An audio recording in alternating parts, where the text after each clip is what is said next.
Okay, so imagine this for a second. You've got a company, right? Starts super small, like literally kitchen counter small, making maybe less than $1 million a year. Mm-hmm. Tiny. And then somehow it turns into this massive $15 billion global luxury empire. Mm. But here's the kicker. Huh. The person who masterminded it, Yeah? What about them?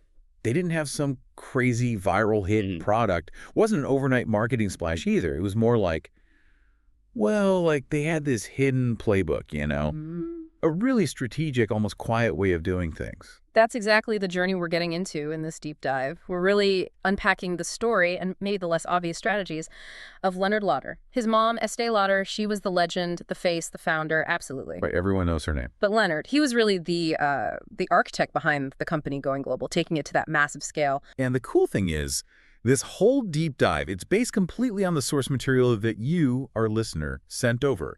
We've been digging into these excerpts that really focus on Leonard Lauder's specific way of thinking about business, about leadership, how to build something that actually lasts. Yeah, so our mission here is basically to pull back the curtain on this sort of untold playbook. We want to pull out the key bits of wisdom, those specific, sometimes really subtle strategies, and the mindset behind it all. How did he build this huge worldwide powerhouse over, what, 4 decades? And crucially, what can you learn from it? Wherever you are, what the project or business you're focused on, what can you take from this really disciplined long-haul approach? Okay, let's do it. So the source material jumps right in, making it clear. Leonard Lauder, he didn't just get handed a company with a famous name and some good products. Right, it was more than just inheritance. Way more. He inherited something you can't really put on a balance sheet. The source calls it a fragrance of ambition, which is a nice way to put it. I like that phrase. Me too. But maybe even more critical, he inherited and really lived this specific mindset. And that difference, inheriting stuff Yeah. versus inheriting a mindset that feels really important right from the start. He joined back in 1958. Just think about that year for a second. Late 50s. The company was, genuinely small then. The source pegs annual revenue under $1 million. That's not just small by today's standards for a global brand. No way. It was pretty small even back then if you were thinking big. And Leonard, he's just 25 years old, walking into a business world that didn't have the tools we take for granted now. Right. No clear roadmap for building a global beauty giant. Forget about slick investor pitch decks or, trying to go viral online. Those ideas weren't even on the radar in that context. Totally different ballgame. But okay, even without all that, he shows up with this one clear, really focused goal. The source materials is super clear here. His main aim, right from day one, was to take what was basically, let's be honest, a boutique perfume counter setup. Yeah, maybe in a few fancy department stores. Exactly. And turn that into a real global luxury powerhouse. He saw the potential for something huge in that little beginning. And he's stuck with that vision for the long haul. The source material always paints him not as the loud, charismatic frontman, but as the quiet strategist behind the scenes. His mother, Estée, she was the undeniable genius, the face, the storyteller, the genius behind the products. She had that magic touch with customers, the spark for the products themselves. She created the desire. Absolutely. But Leonard, the source flat out calls him the architect. He's the one designing the structure, putting the systems in place, figuring out the long-term plan for massive growth.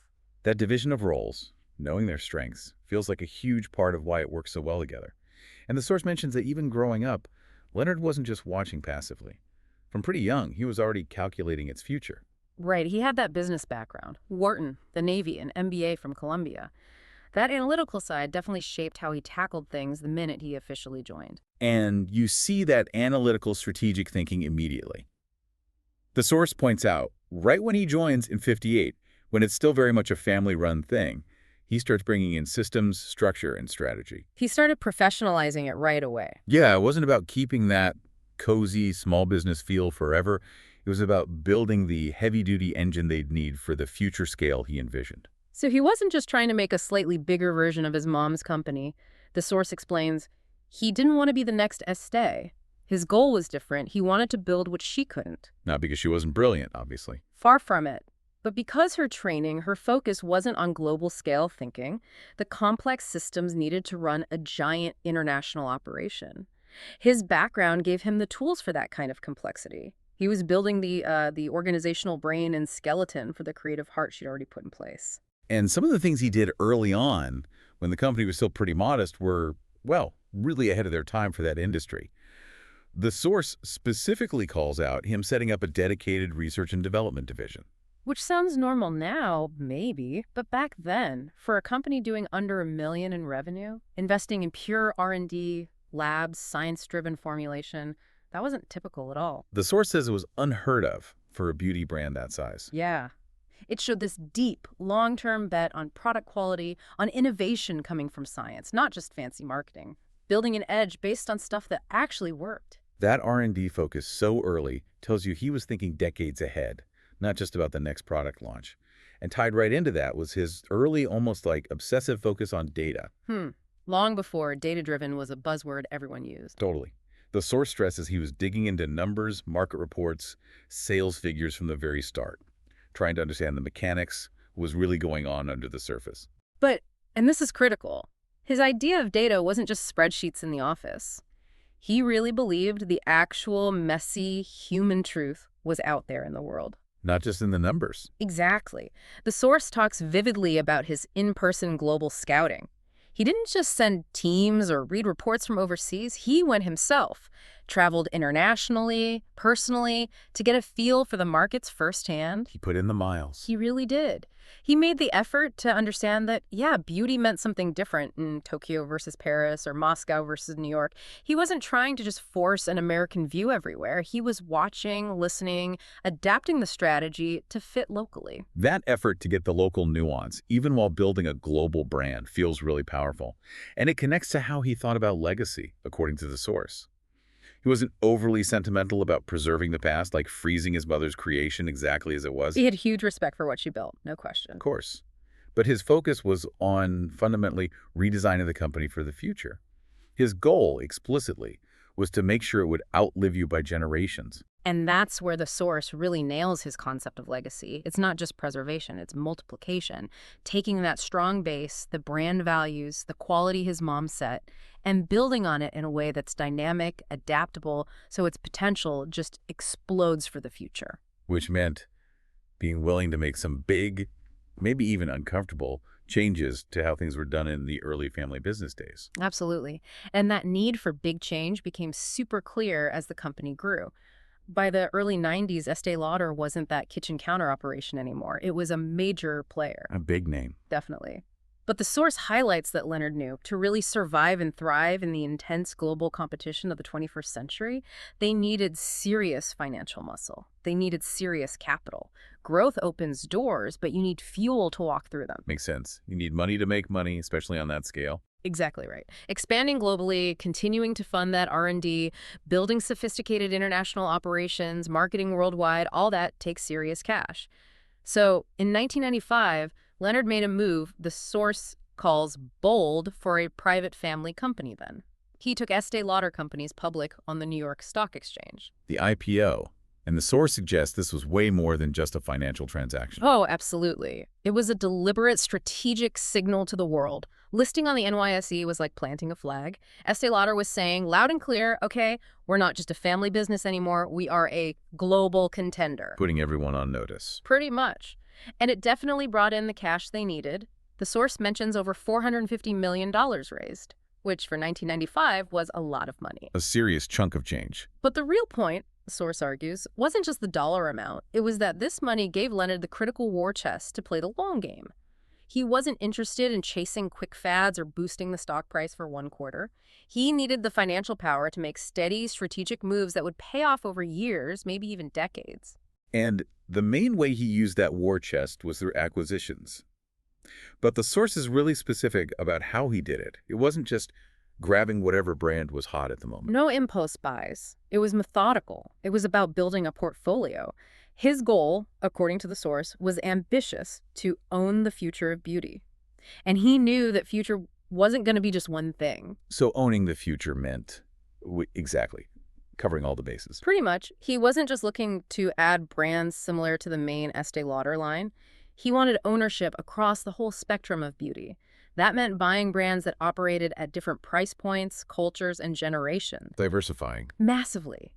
He understood that just relying on one big brand, even a successful one, was risky. He didn't want a one-brand wonder. He needed this diverse collection of brands to capture the complexity, the different facets of the global beauty market as it evolved. And that period right after the 95 IPO was super active for acquisitions, right? The source lists a bunch of key brands they bought between 94 and 99. Yeah, that window was crucial. And the list really shows the strategy in action. Let's run through them quickly based on the source. Okay. First, MC Cosmetics. The source describes it as edgy, artistic, youth-driven, totally different vibe, different customer, different sales channel. Makeup artists loved it than the classic Estée Lauder counter. Right. Brings in a younger, cooler crowd. Then Bobbi Brown, described as minimalist natural beauty. Again, a distinct look, focused on enhancing natural features, not heavy makeup, appealed to a different aesthetic. Got it. They also bought Aveda, positioned as eco-conscious, plant-based products. This tapped into the growing wellness and sustainability trend, bringing in customers with different values. Smart move, tapping into that early. Then Jo Malone. The source calls it niche luxury fragrance. This pushed them deeper into the super high-end artisanal perfume world, unique scents, very elegant. So covering the top tier of fragrance. And finally, La Mer, described as ultra-premium skincare with cult-like devotion. This was the absolute peak of the skincare market. High prices, but incredibly loyal, almost fanatical customers. Wow, that's quite a list in just 5 years. MAC, Bobbi Brown, Aveda, Jo Malone, La Mer. That's serious portfolio building. Incredible speed and focus, right? And like the source says, these weren't just adding logos. They represented getting into new worlds of customers, new channels like standalone shops or salons, new identities. He was basically buying up whole ecosystems within the beauty world. Capturing different tribes of consumers and how they shop. Exactly. And how he integrated them was key. The source really stresses he didn't try to erase them. He empowered them. He deliberately let each brand keep its own voice, its founder, if they were still involved, its essence. Because that's what made them valuable in the first place. Precisely. He knew trying to make them all act like Estée Lauder would kill the magic. But, okay, well, the brand identity stayed distinct on the outside. There was something else going on behind the scenes. Yes, and this is the crucial operational layer the source points out. Behind the scenes, Leonard's systems ran it all. So MS still felt like a mess to the customer. Bobbi Brown felt like Bobbi Brown. But the complicated back-end stuff, supply chains, finance, HR, logistics on a global scale, that all got plugged into the efficient systems Leonard had spent decades perfecting at the parent company. So decentralized creativity, centralized efficiency. That's a great way to put it. It was sophisticated. Keep the brand magic separate, run the business engine together.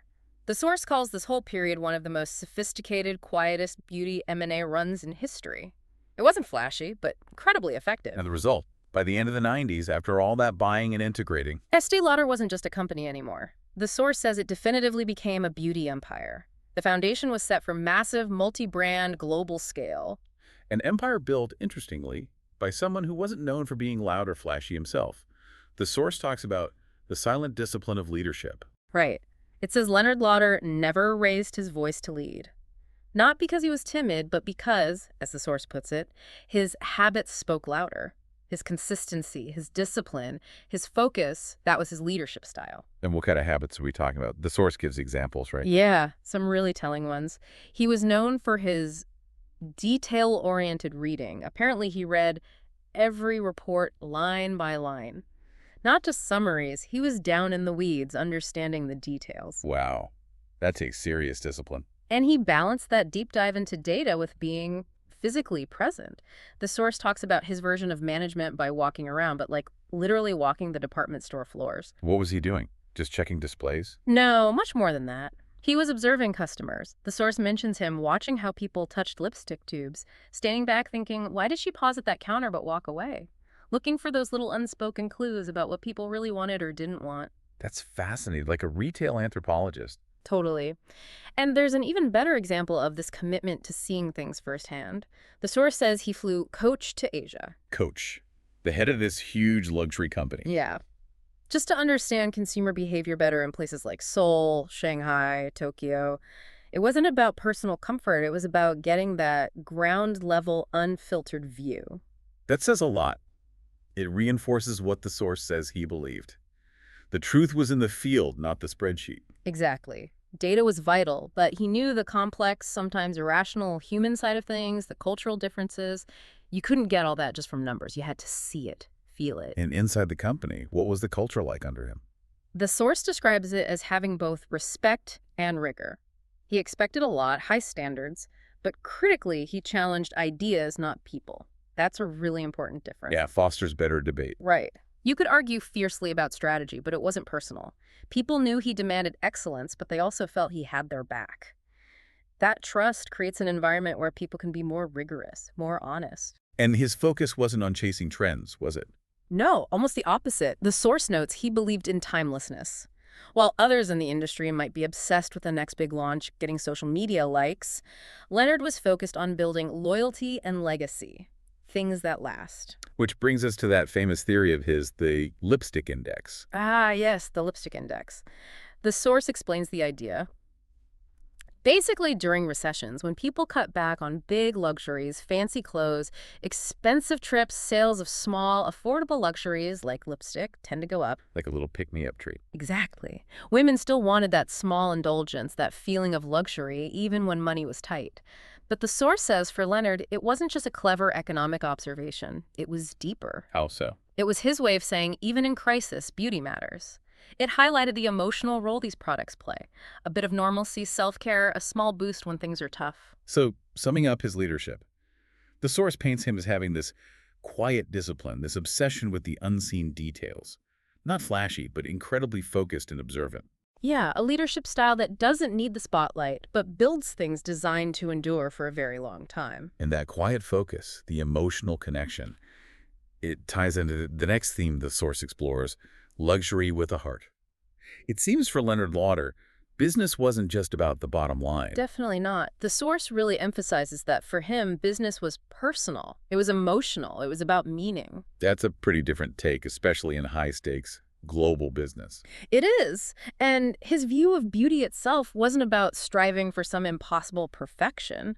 The source says he saw beauty products as offering possibility. Possibility? How so? The possibility of feeling more confident, looking your best, feeling good about yourself, having a moment just for you, that kind of thing. And that connects back to his mother's original idea, right? Making women feel special? Absolutely. The source points out Estée started by making high-quality stuff for women who wanted to feel pampered, even if they couldn't afford couture. Leonard took that core idea and scaled it globally. He actually used the term affordable luxury to define that sweet spot, making that special feeling accessible. So buying a Lauder product wasn't just buying makeup, it was buying a feeling. Right. The source calls it a ritual, a reward, a declaration, I matter, tied into self-worth, self-care. Selling that feeling was just as important as selling the product itself. But luxury with a heart went beyond the customer experience, didn't it?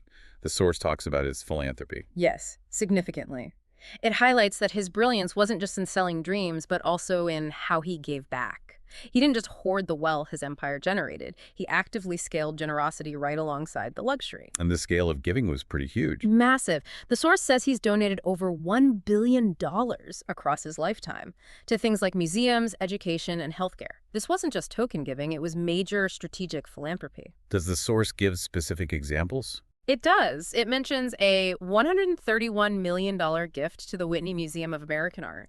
His own personal Cubist art collection, valued at over $1 billion itself, he donated to the Met. Wow.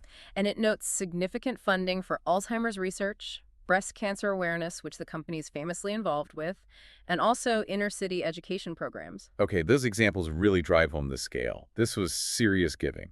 And it seems linked to his core philosophy. The source suggests he believed wealth without purpose was noise, just pointless accumulation, and similarly, a business without values was hollow. So he needed both sides of the coin, success and purpose. Exactly. The source frames his leadership as blending capitalism with conscience, calling it a wear mix. He was clearly a driven, strategic builder of commercial success, but felt this deep responsibility to use that success for good. And that feeling extended to the company itself, to the people. Seems so. The source includes a really telling quote from him. A company is like a family. You care, you argue, but you build it to last. That captures the mix, the dedication, the human connection, even the disagreements, but all aimed at building something enduring. It really comes back to that idea. He wasn't just growing revenue or market share, although he did that incredibly well. Right. The source wraps up this section saying he grew the meaning behind it. He linked the commercial success intrinsically with purpose, with positive impact, with deeper values for employees and the world. Which leads us into another really interesting angle the source covers. His approach to power and influence. He calls him the quiet chess master. Yeah, I like that title too, because he didn't seem to chase power in an obvious way, grabbing headlines. Instead, the source says he designed it. Quietly, deliberately, globally. Okay, designed power. What does that mean in practice? His understanding, according to the source, was that real influence doesn't come from being the loudest or dominating everyone. It comes from access, from foresight, from positioning yourself 5 moves ahead, like a chess player. Anticipating the future. Exactly. Understanding the global game board, seeing where things were headed, and strategically placing the company and himself to have the most impact and be ready for what's next. The source gives an example of that foresight from way back in the 80s. Yeah, a really striking one. While a lot of other American companies were wary of the Soviet Union, saw only risk there, Leonard Lauder was already setting up counters in Moscow. Wow, in the 80s, that was bold. Super bold. He saw the potential, both commercially and symbolically, of being there early, years before many others would even consider it. And he applied that foresight with cultural smarts, too, especially in Asia. Yes, the source mentions he personally nurtured local leaders in Asia. He understood that someone from that culture would have a much better, more intuitive grasp of what consumers wanted, the local nuances, how business really worked there, compared to just flying in executives from the West. Which ties into that great quote the source includes, "We don't sell makeup, we sell aspiration." And aspiration is different in every language. That's such a key insight. He wasn't just trying to export one American idea of beauty. He got that the feeling of aspiration is universal, but how it looks and feels is totally different in China versus the Middle East versus post-Soviet Europe. The brands had to connect locally. And empowering the right people was key to that. The source notes he was ahead of his time in empowering women executives. Yeah, putting women in charge of running global markets. The source highlights this was uncommon for CEOs back then. It shows he recognized talent and insight, regardless of traditional corporate structures, especially since women were the main customers. There was also a strategic power move after the IPO, related to control. Ah, yes. The dual-class shares, even though they went public, the Lauder family kept over 86% of the voting power. The source notes, maybe a bit dryly, to Wall Street, this looked controlling. I bet it did. And maybe it was, technically. But Leonard's reason, according to the source, was that it was necessary.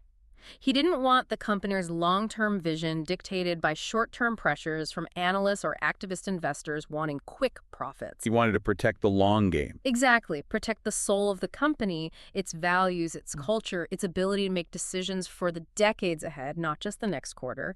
That control gave him the freedom he needed. And his influence went beyond just business, right? Definitely.